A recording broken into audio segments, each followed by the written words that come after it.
desertion. Good evening, Mr. Nithercott. And good evening to you too, my good sir. Can I be of any help? May I ask you a few questions about the district? Extraordinary part of town, is it not? I'll be glad to help you, if I can. What can you tell me about an old man called Darius? Darius Petrescu? Yes, I know him. At first, I thought he was only a small publisher. I invited him to publish my work, but his reaction was pretty clear. Not interested in your talent? Darius is an old political activist who takes delight in printing tracts and lampoons. Those communist activities only require mediocre writing skills. I'm looking for Dorothy Crane. Dorothy Crane. Oh, I love...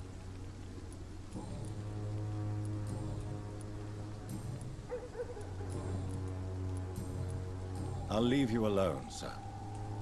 Darius is a bit less of a mystery now. It should not be that difficult to incite him to let me in.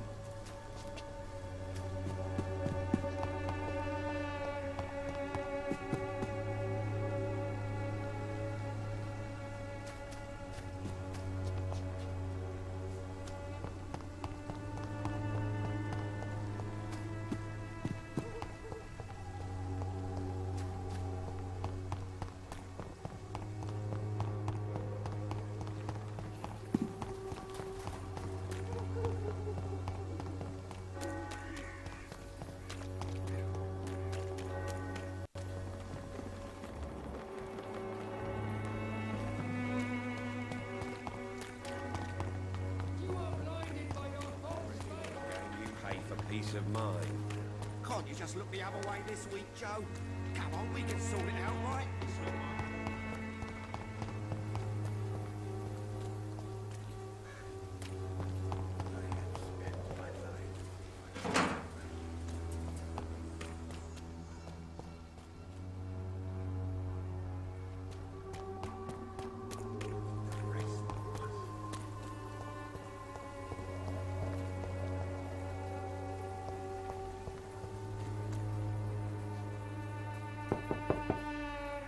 Mr. Petrescu, just 1 minute, please. You again?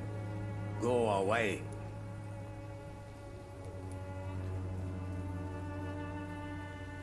Sir, wait.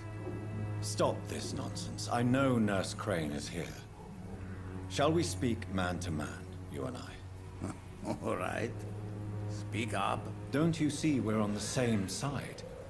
We fight to help the poor, sick, and abandoned. I'm nothing like you, Mr. Totter. Yes, you are. You too believe in providing medical care without charge. You know what we have to sacrifice to make the world a better place. I have to admit your words have conviction. All right, I'll let you see Dorothea. Don't make me regret this, though.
It's locked.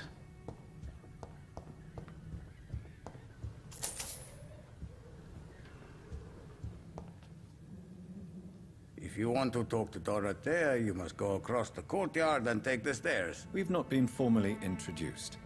May I ask your name and occupation, sir? I am Darius Petrescu. I'm here to keep snitches and spies away from Dorothea. And I also run this little print shop.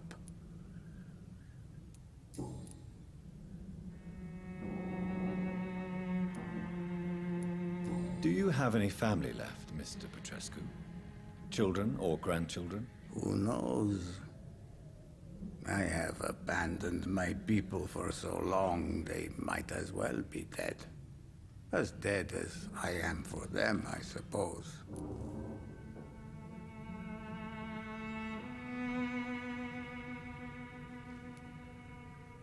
Don't be embarrassed, sir.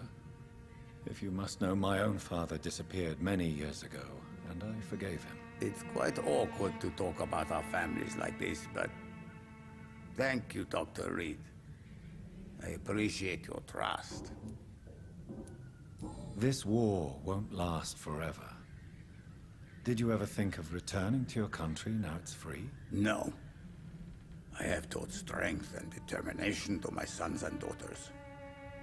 I'm an old, dying man who only has memories of better times to cherish.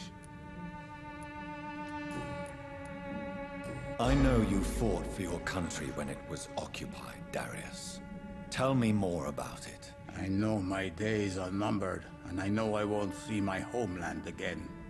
But I fought for Romania all my life, and I will until my last breath. But Romania escaped the grasp of the Austro-Hungarian Empire. It's a free country again. It is not the country I fought for. My homeland is not appeased, Doctor. And I still see a dark future ahead for my people. How did you meet Nurse Crane, Darius? Why does she trust you? I'm her oldest friend in England. Dorothea and I share many ideas about this country and about the country we left. You mean occupied Romania, don't you? Even if not directly, I fought against your enemies. Really? Then perhaps you have more in common with Dorothea than meets the eye, Dr. Reed.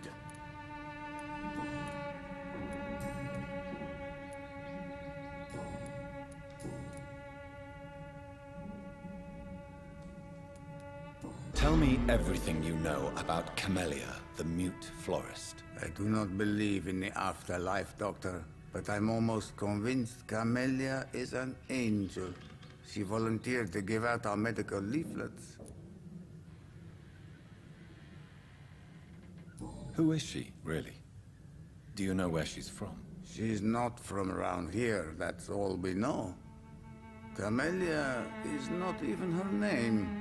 It's her favorite flower. You say she has no close family. Well, there's that awful poet who constantly follows her around like a lost puppy. A good man for sure, but a very poor writer. Are you not worried for her safety? She is as brave as she is tough, and clever too. If only I had met her when I was younger. Are you in love with Camellia, Mr. Petrescu? Don't be stupid. If I had met her when I was younger, we could have won our revolution.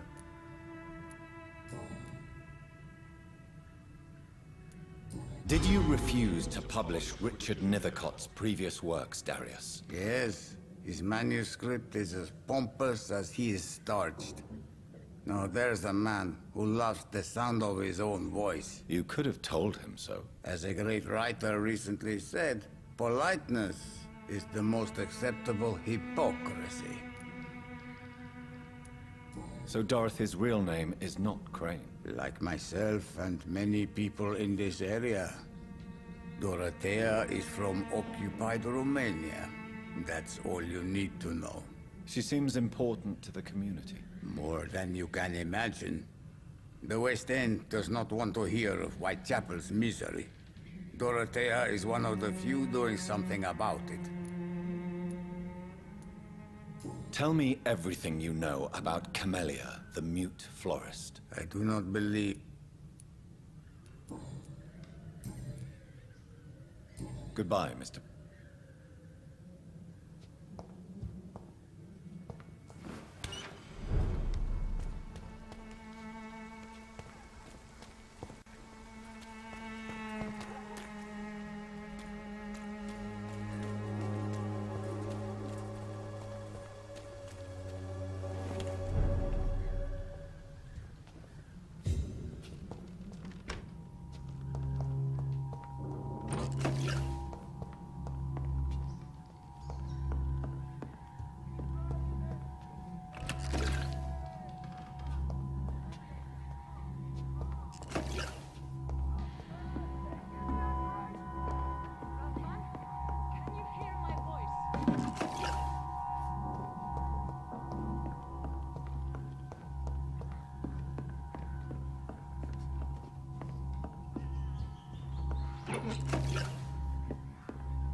I need help!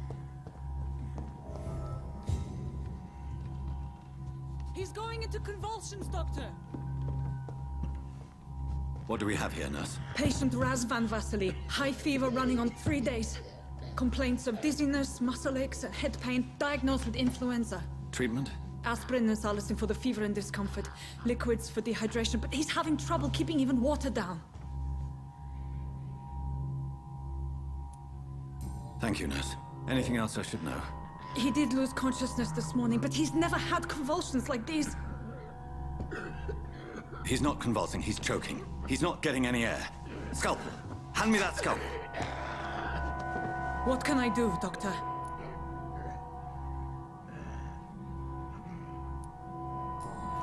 It's too dangerous to operate with these convulsions. Sedative, nurse. Do we have any anesthetics? I'm sorry, Doctor. None at all.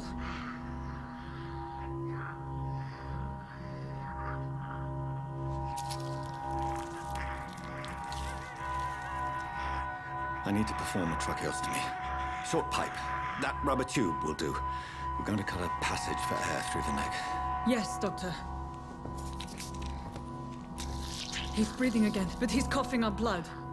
Internal hemorrhaging. I need to make another incision into the chest cavity to drain the fluids from the lung. Prepare another tube. A thoracostomy. Doctor, we've nothing to fight the infection. We need an aseptic environment.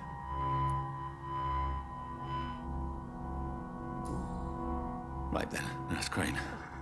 What do you suggest we do? I've no idea. I'm not the doctor. Time is of the essence. We need to perform a thoracic drain. Yes, Doctor.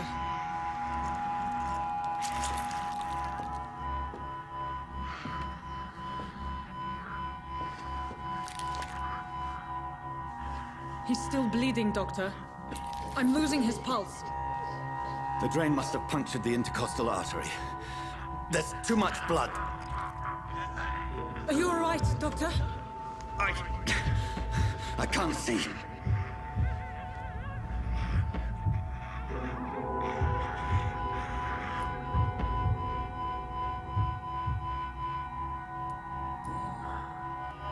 I must first suture the artery. Find the wound. The source of the blood. Needle and thread, Doctor. Good. The stitches are holding. How's he doing? We're losing him. We've lost his pulse. He's dying, Doctor!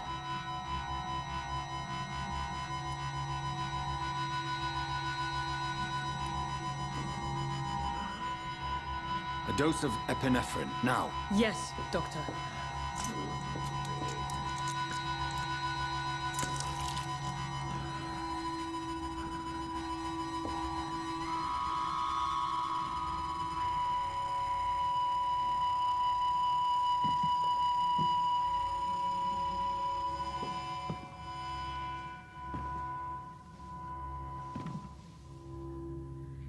We've lost the pulse. He's gone, Doctor. Nurse, we did everything we could. Truly? Everything you could. Is that how you'll report this in your log? Is this how the war went? Piling up one poor corpse beside the next? This was not an influenza-induced seizure. I've never seen symptoms like these on the continent. Neither have I. But the previous symptoms leading up to this attack were the same, indistinguishable from the epidemic. No. There was something more vile in these reactions. Something primitive. There have been numerous reports of mental breakdowns caused by the fever that accompanies the flu itself, Doctor. Yes, but... I'd best take some samples of the blood for analysis.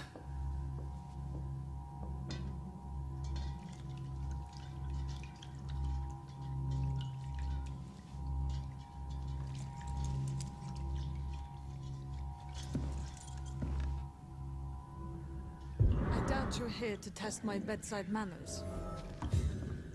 I suspect it was more than intuition alone that led you to us.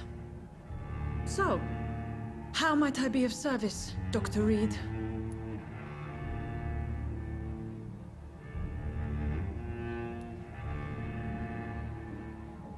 I've come to put an end to this insufferable blackmailing, Dorothy. Doctor, you think your warnings scare me? I've stolen and plied, blackmailed and lied, but what else am I to do? I'm all these people have. But why Lady Ashbury?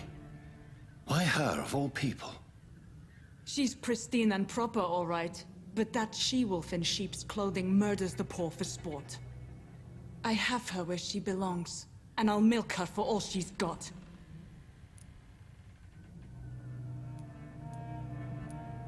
Dr. Swansea is a sensible and honest man. He wouldn't have refused your friend's care at Pembroke. It's easy for you to say, Doctor. These people cannot go to the police, nor to the hospital. They don't even speak English. They depend on me for everything.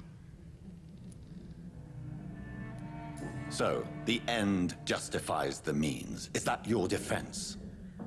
I know you're kind, Doctor. Just another fine-heeled, silver-spooned gentleman who was given the world on a platter. You know nothing of poverty. Nothing of the shame, the hunger, the loneliness.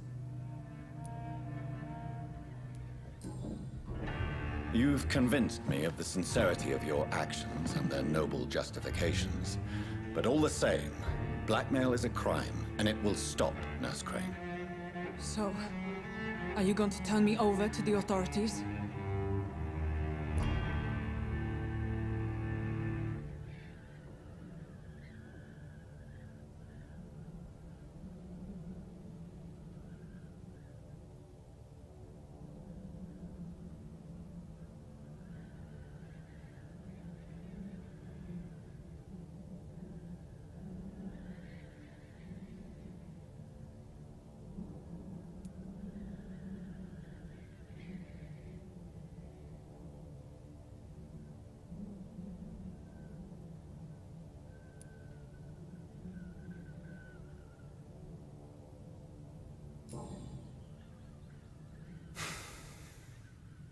No. Your place is here. Jailing you would be an even greater crime. So, here is my proposition. I'll look the other way on your little enterprise.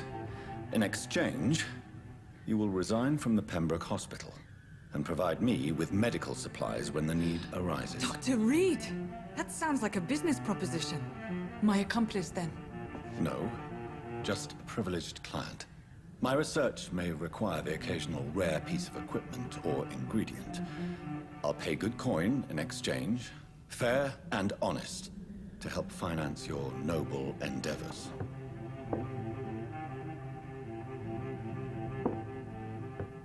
We have ourselves a deal, Doctor.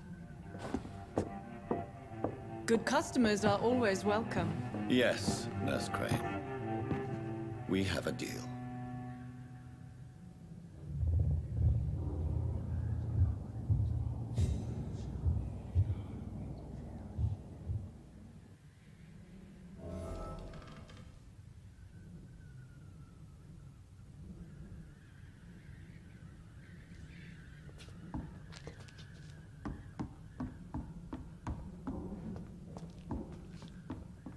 It's locked, all right.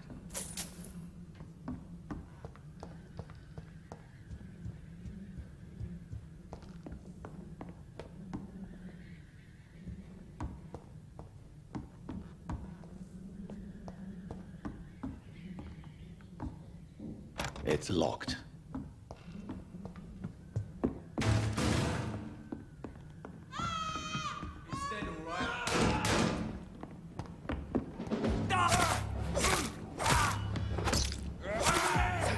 There's one of them vermin! That's gonna hurt!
effectiveness has been proven by many.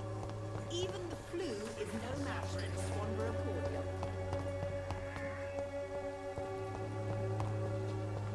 When science fails you, this makes you.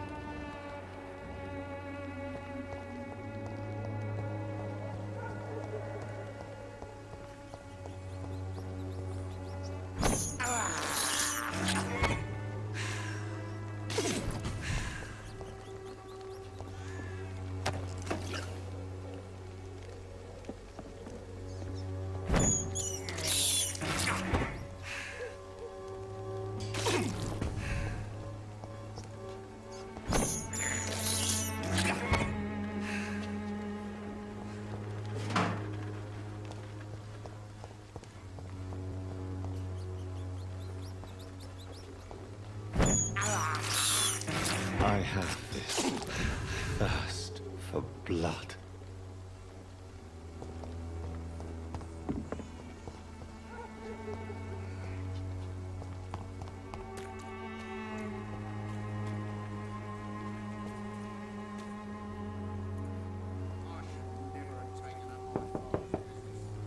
Hello, young man. I'm Dr. Reed, and I would like to ask you a few questions. May I enter, please? Sorry, no, sir.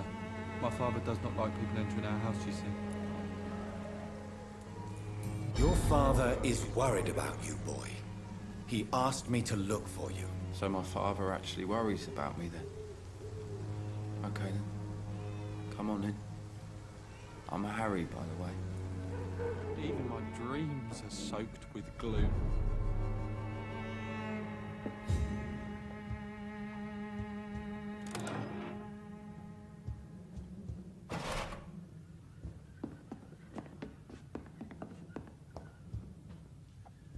Is there only pain and suffering in this life?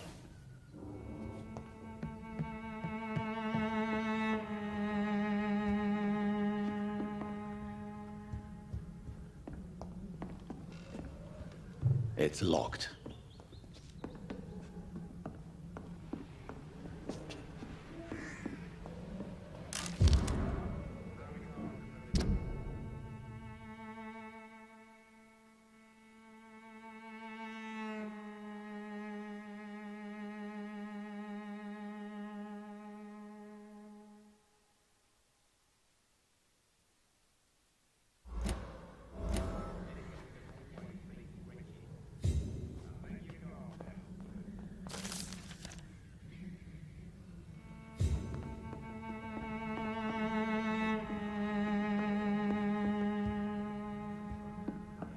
Suffering in this world.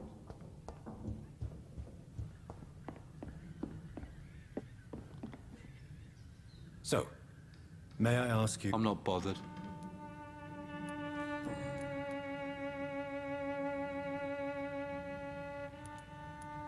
Your father and Mr. Lewis used to be good friends. What happened, Harry? I was young then. I don't remember Mr. Lewis ever coming back again after my mother died. Or was it after my father started bullying him? I don't know.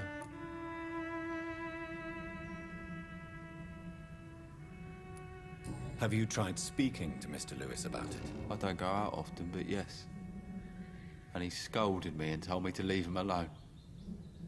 I guess my father frightens him too much. But you are not responsible for your father's actions. Am I not? Dad always says that he joined that gang for my safety. So if I wasn't born, people wouldn't be worrying about Colossus Joe. Would it ease tensions with your father if he got an honest job? Because he tried, you know. I can't say. I'd be glad if he dropped his thuggish activities. But I'm not sure it would be enough. Why is that? Sometimes I suspect it's me, Dr. Reed. Or it's this life. It's like I can't find my place.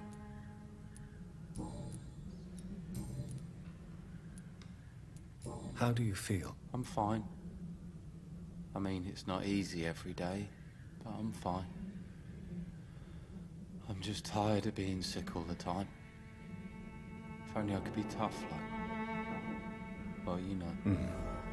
Speaking of which, What can you tell me about your father? My father is an idiot who makes idiot things.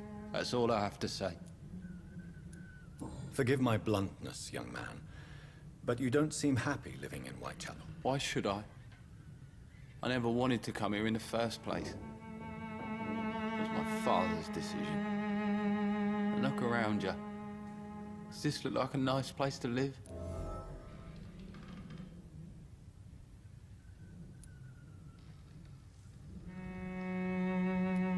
I'm sure your father did his best when he found this house. Times are tough for everyone, young man. That's exactly what my father says.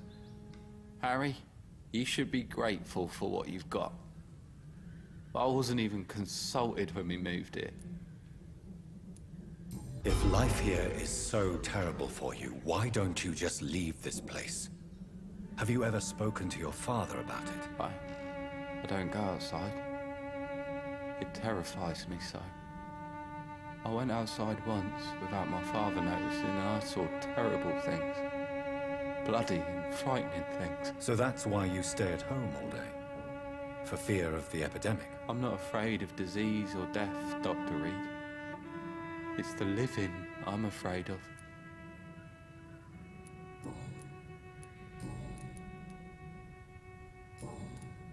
Goodbye, young man. Is there only pain and suffering in this world?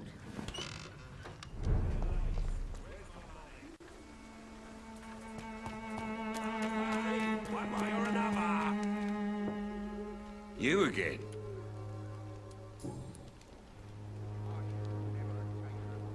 Harry doesn't seem happy living in Whitechapel.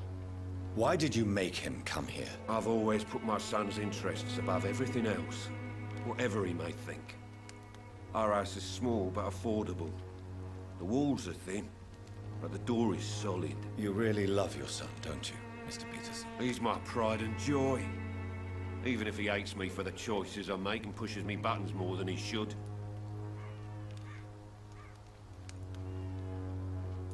Do you have any regrets? Only one. Not to have my beloved wife by my side. She died when Harry was little. My sweet Jane. She gave the boy confidence.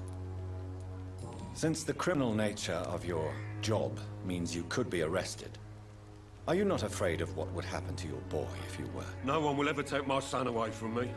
If that ever occurred, I'd hunt the bastard down and rip off his head with my bare hands. Why do you keep on working for the gang, Joe? You know it doesn't suit you. It's true, I hate this job.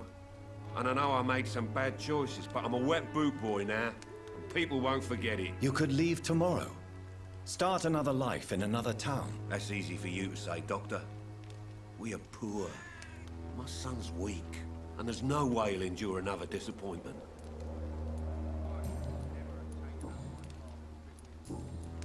Goodbye, Mr.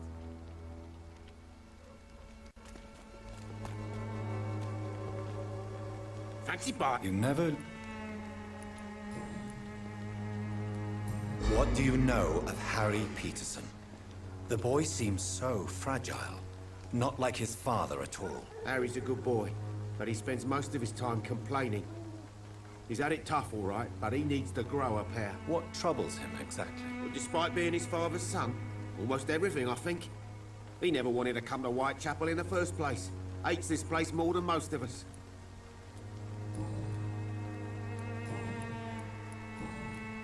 Goodbye for now.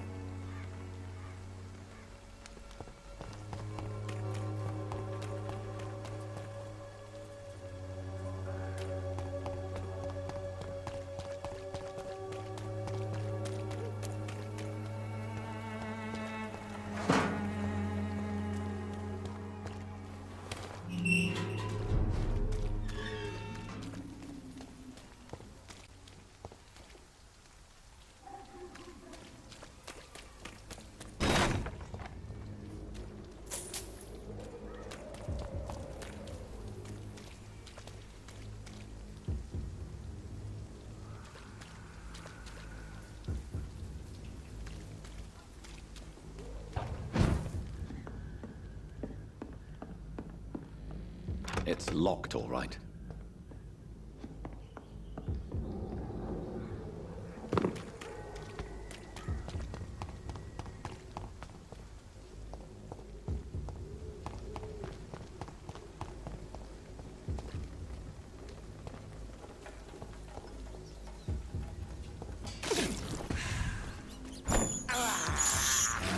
can't believe I'm doing this.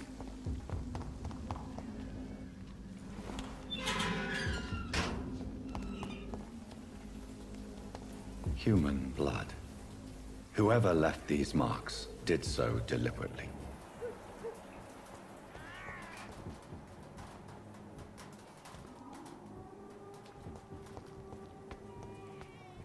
Kill it, boy!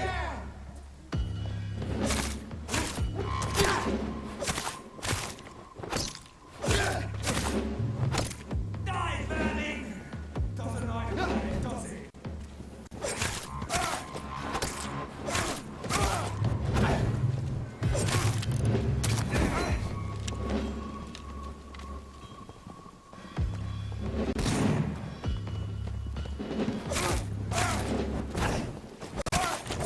Crush the leech, boys!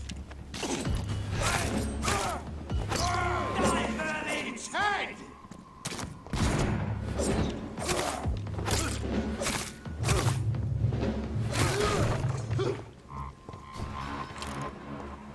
Burn it, boys! Die, vermin! Burn him! Yes!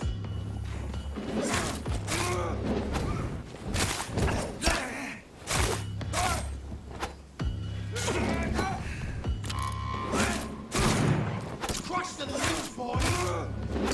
It's down! Finished.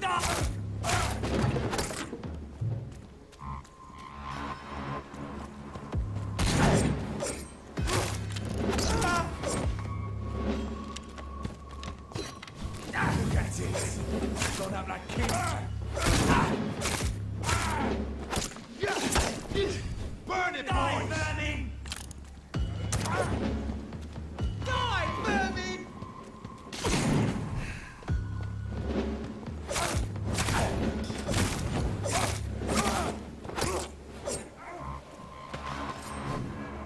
Bloody monster!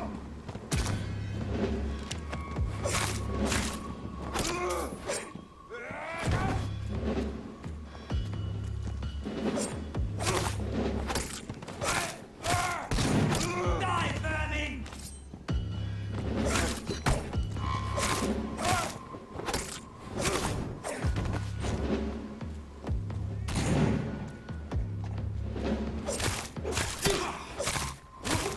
Burn it, boys!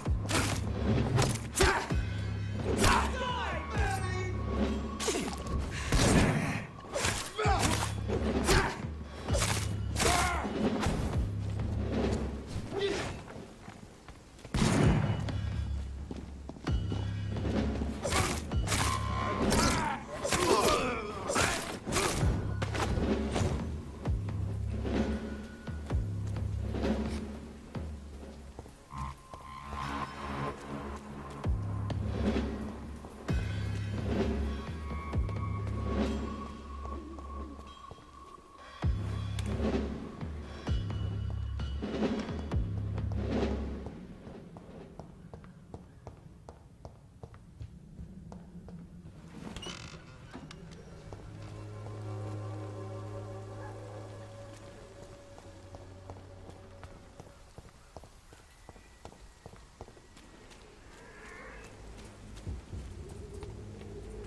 Watch it!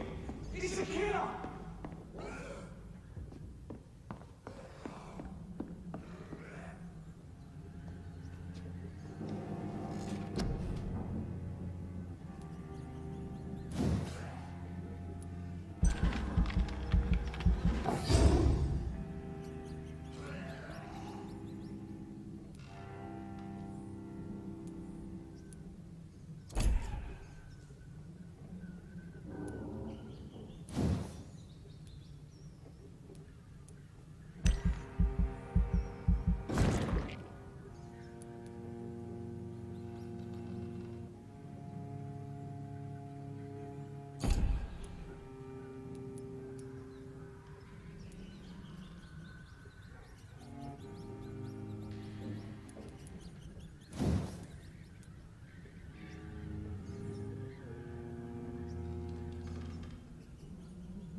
I would ask you to avert your eyes, sir.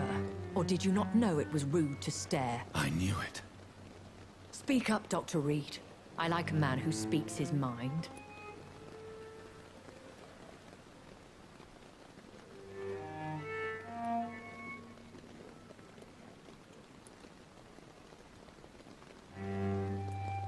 Hiding your true appetites behind facade of compassion.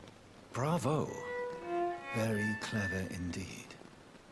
Spare me your sarcasm, Jonathan. You are but newly born in this world.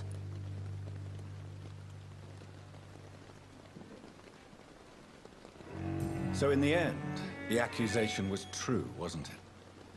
The situation is somewhat awkward nonetheless. I have not been observed sustaining myself for many decades. I have to say I'm a trifle embarrassed. Anyway, I have concluded my inquiries concerning your blackmailer. I see.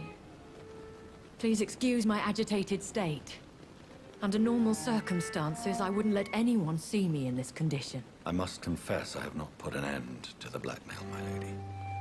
Unfortunately, I could not bring myself to do it. I'm so disappointed in you, Jonathan. I didn't expect this from you. Lady Ashbury, you yourself admitted how ridiculous the sum of money was. I can assure you, it was all used for charitable ends. Well, you are full of surprises, aren't you, Jonathan? All right, say I trust you, but you will still pay the ransom.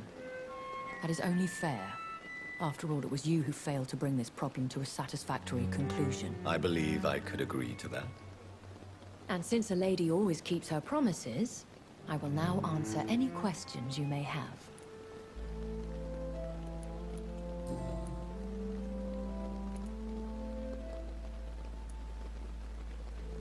I know this is beyond the pale, but may I inquire your age? Really? And I thought you were gentlemen. If you must know, I'm 27. I've been 27 for a long time now, and 27 I shall remain. And who bestowed upon you this eternal youth? My maker. He left this isle a long time ago. Very well. But I believe there is more to this than you are saying. A lady has to have some secrets.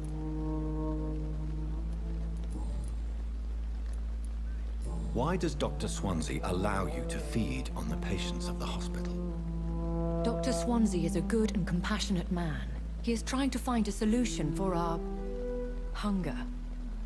Until that happens, he is clever enough to understand that I only feed upon the dying. What do you know about this Brotherhood of St. Paul's Stole? The Brotherhood is well known amongst London Vampire Society. As long as our kind is discreet, and as long as they do not interfere, we have come to a mutual understanding. And no one suspected you of the murders? As you well know, suspicion has recently fallen on me of killing for pleasure.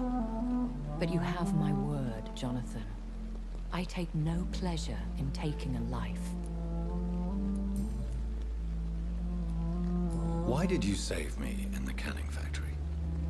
I could hardly stand by and watch such a promising young blood as yourself be torn to shreds by some gutter scowl.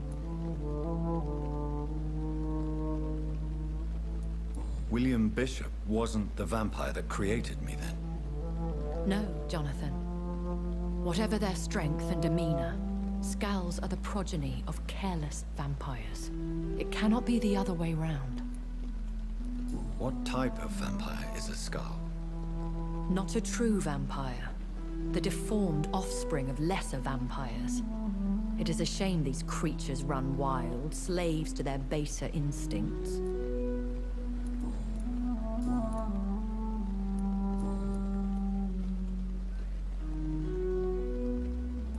I don't understand. Why was I created and then left for dead? That is a question only the one who made you can answer. It's not normal practice. I doubt even if you find him, he will answer you, considering how cruelly he treated you.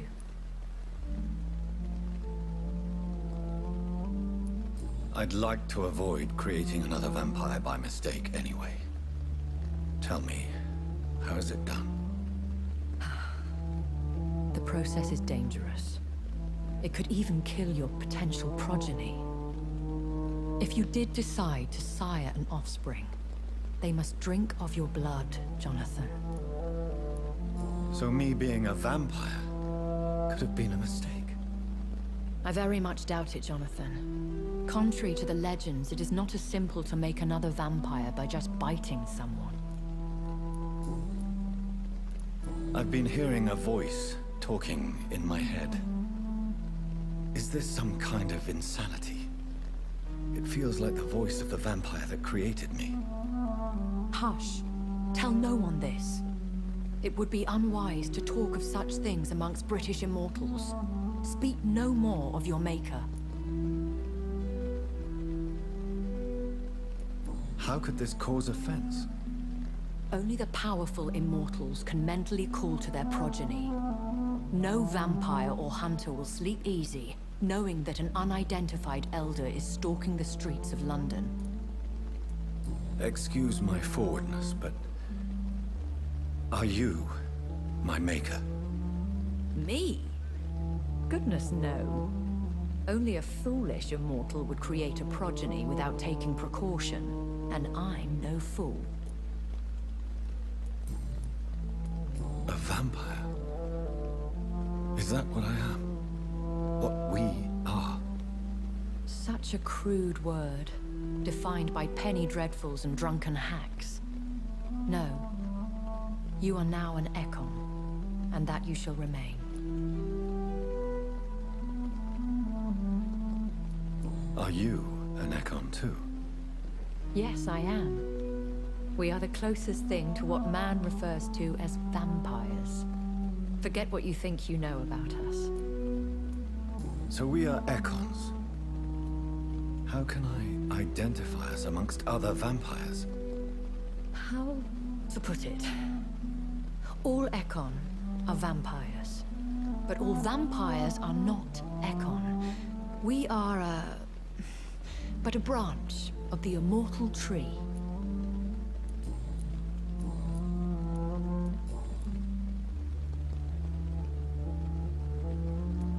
When I awoke, changed, I was chased and attacked by vampire hunters.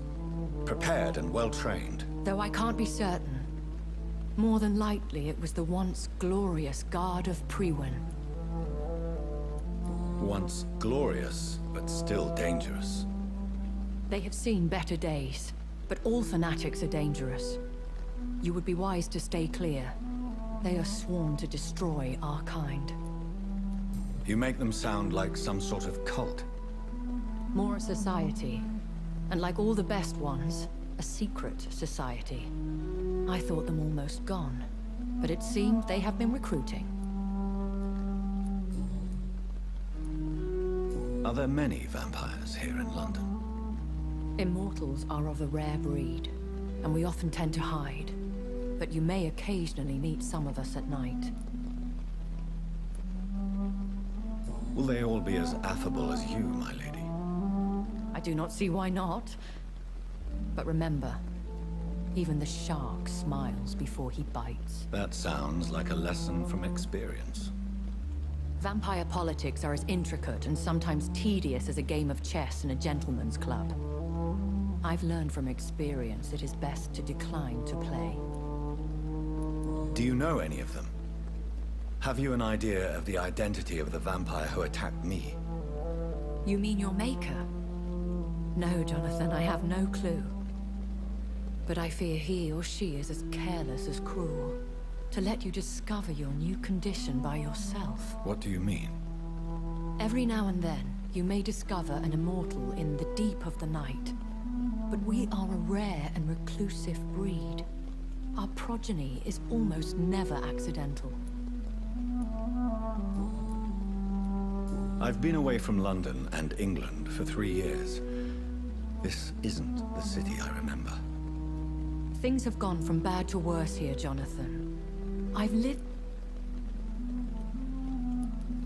What is it you fear? Fear has long since flown this form. But there is something malevolent circling us. I feel fear is merely waiting in the wings. The Spanish flu has hit London that bad? Yes, but it's not just that. I've heard things. Things I've not heard for a very, very long time. There are whispers in the shadows. Something far worse than the Spanish flu is here in the city. I bid you farewell. For now, my lady. I must quickly analyze the blood I took from Nurse Crane's patient.